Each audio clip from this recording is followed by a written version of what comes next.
man loses £5 million in a big bet. The boss himself comes out to greet him, and the man stopped talking nonsense. He said he had lost so much just to see him. The two men immediately went to the office. Jack got straight to the point. He said he had the skills to print counterfeit money. He wanted to exchange 1.5 billion fake bills for his 500 million real ones. The boss was a bit impressed, but he was still a bit skeptical. So he asked Jack why he chose the casino to exchange his money. Jack said that the casino's currency detection system was more advanced than the bank's, and you're the only one with the most liquid currency. As long as the counterfeit currency is mixed in, you'll make a lot of money. After hearing this, the owner decided it was too risky and refused. Jack said before he left, "I'll give you a suggestion to change the detection system." The $80 million he just lost, it was also fake. The owner's face was full of disbelief, and he stood up on the spot. He stopped Jack just as he was leaving, and agreed to work with Jack this time. And Jack did all this to gain Carlos' trust, because a year ago, he and his wife were on a road trip.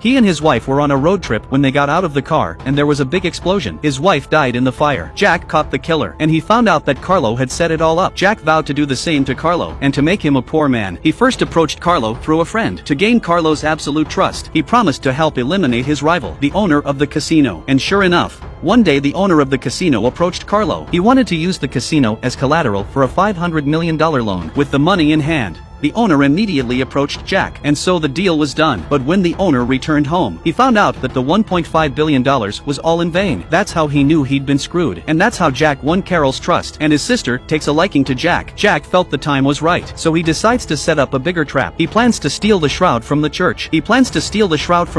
And use the cloth, worth $50 billion, to get $15 billion from Carlo. When Carlo heard about the shroud, he was instantly excited, because it's exactly what he's always wanted, but couldn't get. He agrees to Jack's offer. But what Jack didn't expect was that Carlo had known from the start that he was coming for revenge. Now it was just a trick, waiting for him to get the shroud before he gets rid of him. But his sister had already fallen for Jack. That day when they were out on a date, Carlo called. He said the casino owner had placed a sensor bomb in your car. If you slow down or stop, it will detonate immediately. Jack leaned down immediately, and he saw the bomb. But then a bus comes along. Lisa jerked the wheel. Jack was dazed and confused, but after stabilizing, he managed to grab the bomb. He then lifted it high and threw it immediately into the river. Back at home, the pair found a clue. They discovered that Carlo had planted the bomb to kill his sister and take the family fortune for himself. But he didn't know that Jack was in the car. The two men now have to work together against Carlo.